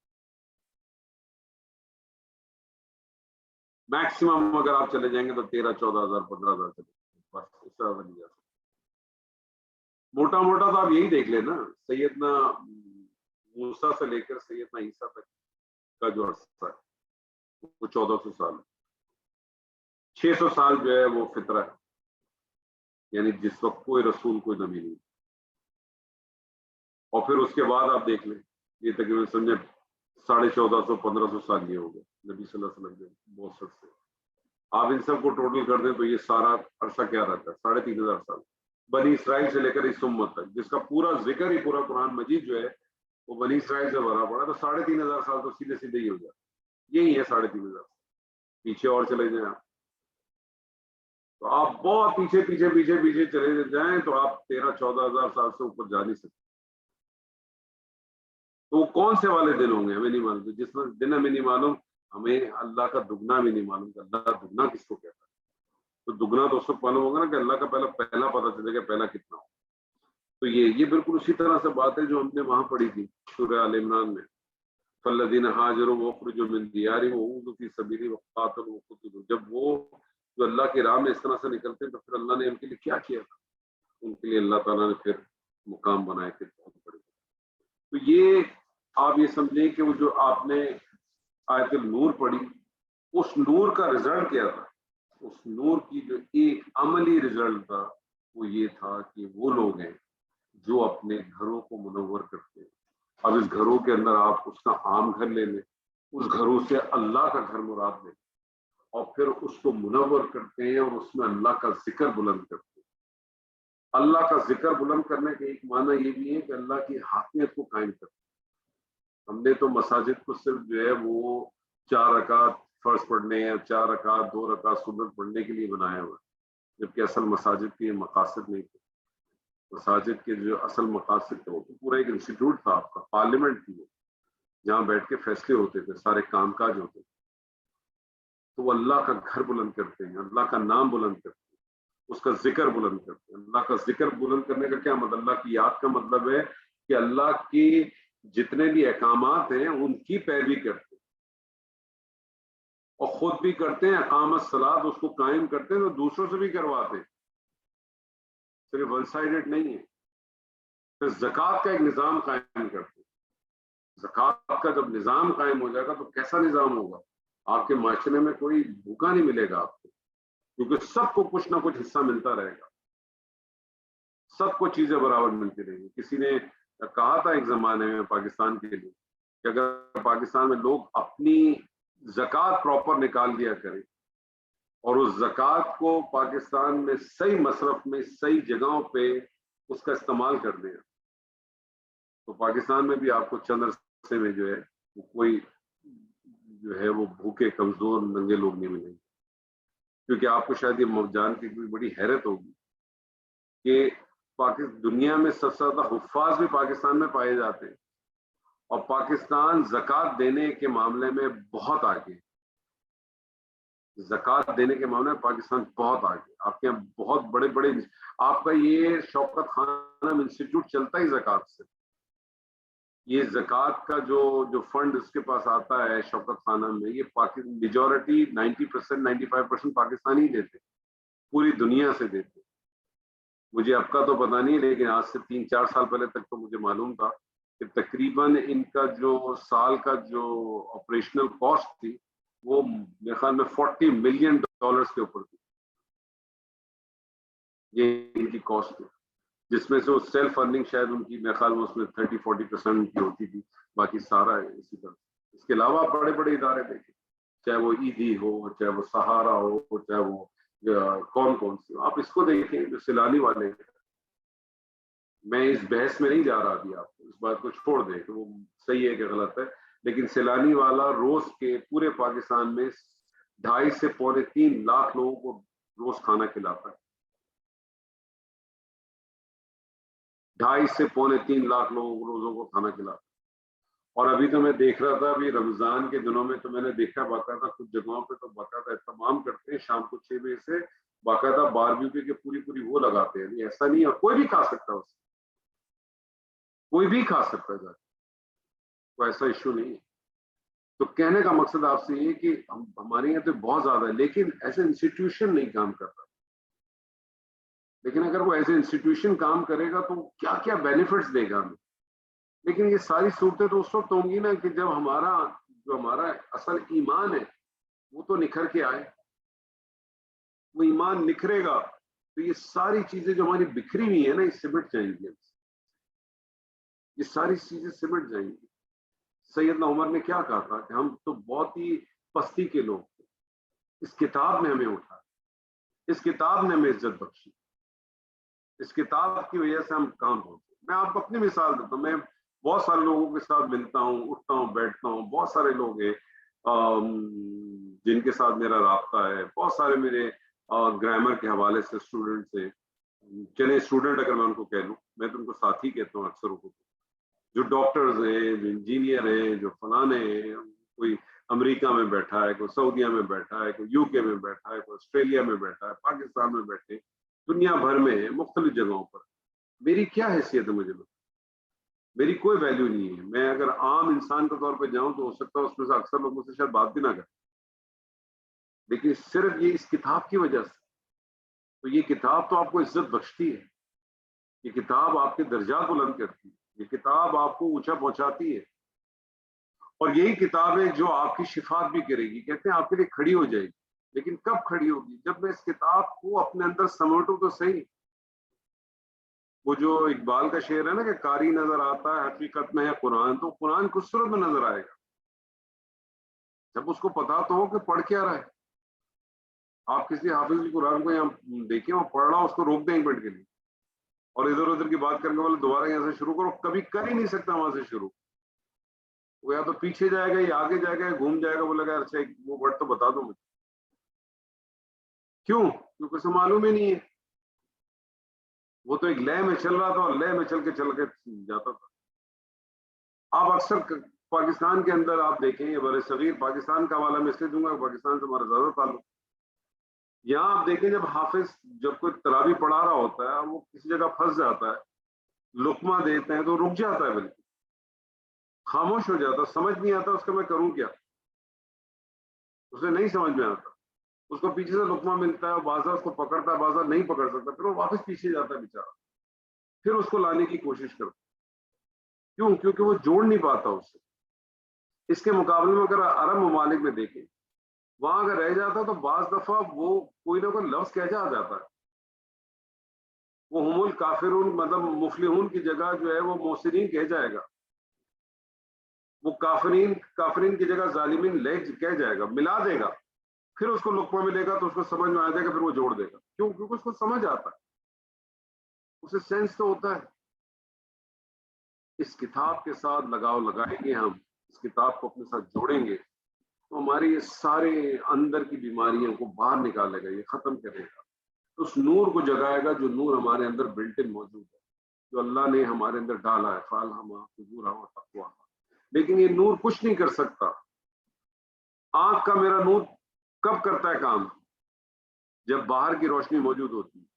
اس کمرے میں اگر میں اس وقت لائٹ بجھا دوں اس کمرے میں اگر اس وقت لائٹ بجھا دوں تو میری اس آنکھ کا نور کوئی کام نہیں کرے گا، مجھے کچھ نظر نہیں آئے گا۔ آپ یہ ڈیمو کر لیں اپنے گھر میں، آج اپنے گھر کی ساری لائٹیں بند کر دیں، کسی قسم کی کوئی لائٹ نہ ہو، آپ کی آنکھ میں نور، آپ کچھ نہیں دیکھ پائیں۔ تو یہ میرے اندر جو نور موجود ہے اس کا میں کیا کروں؟ اس نور کو حاصل کرنے کے لیے جو اصل نور، جو باہر سے مجھے نور مل رہا ہے، مجھے اس نور کو داخل تو کروں اس کو، اور اس کو داخل کرنے کے لیے مجھے اپنی فطرت سلیمہ کو صاف کرنا ہے۔ یہ میری فطرت سلیمہ صاف ہوگی، یہ نور میرے اندر داخل ہوگا، جب یہ داخل ہوگا تو یہ منور ہوگا، جب یہ منور ہوگا تو میں اللہ کی مساجد بھی قائم کروں گا، میں اپنے گھروں کو بھی منور کروں گا، میں پھر سارے نظامات بھی کروں گا۔ پھر اللہ نے کہا نا کہ اللہ پھر ان کو زمین میں خلافت بھی دیتا ہے، اور اللہ وہ پھر اس کے اندر اس کو قائم کرتے۔ تو کیسے ملے گا سب کچھ؟ اسی صورت میں ملے گا کہ جب میں اپنے آپ کو اس کتاب کے ساتھ جوڑوں گا، میں جب اس کتاب کو اپنے ساتھ لگاؤں۔ اللہ تعالیٰ سے دعا ہے کہ جو کچھ بھی آج ہم نے پڑھا انشاءاللہ تعالیٰ اللہ تعالیٰ اس سے خیر حاصل کرنے کی توفیق عطا فرمائے۔ کل انشاءاللہ تعالیٰ اس کا جو دوسرا حصہ ہے اس کو انشاءاللہ ہم دیکھیں گے کہ جو اندھیروں میں رہے، اب جس نے نور حاصل کر لیا اس کا رویہ تو یہ ہے، اور جو اس نور کو حاصل نہ کر سکا، اس میں بدقسمتی سے ہم بہت سارے لوگ اس میں سے پڑھیں گے، اس میں سے گزریں گے، ان کے ساتھ کیا معاملہ ہوگا، ان کے ساتھ کیا چیز ہوگی۔ اللہ تعالیٰ سے دعا ہے کہ اللہ تعالیٰ ہم سب کو حق کو سننے، سمجھنے اور اس پر عمل کرنے کی توفیق عطا فرمائے۔ بارک اللہ لی ولکم فی القرآن العظیم ونفعنی وإیاکم بالآیات والذکر الحکیم۔